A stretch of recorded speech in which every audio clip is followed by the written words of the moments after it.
झिम से बदरिया भिंज गईल चुनरिया, तोहरे बिना जानू सोना लागे दुनिया। तोहरे बाहों में आके मिलल सुकून पिया, बरखा के हर बूंद कहे तू ही बा हमार जिया। रिम झिम बरसे सावन,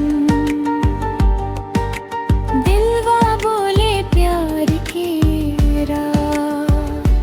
हाथ में हाथ आँख में सपना, साथ रहे हर जन्म के भाव।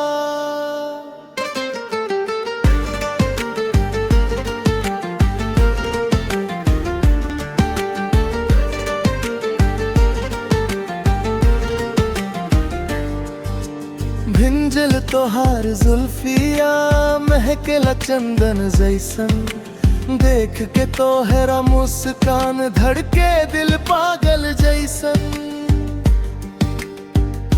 तोहारे प्यार के रंग में भिंज गईल मनवा, हर धड़कन बोले अब तू ही बाड़ सजनवा।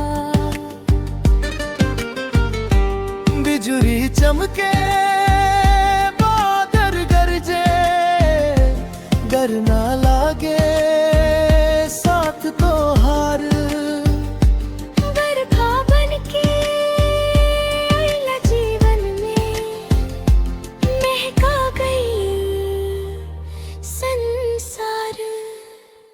रिमझिम बरसे बदरिया भिंज गईल चुनरिया, प्यार के मौसम में सज गईल दुनिया।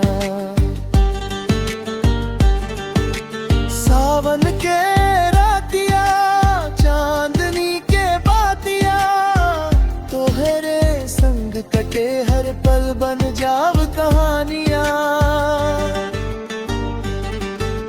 धीरे से कहदा सजना दिल में बसल बाड़ा, सात जन्म तक हम तोहरे संगे रहब।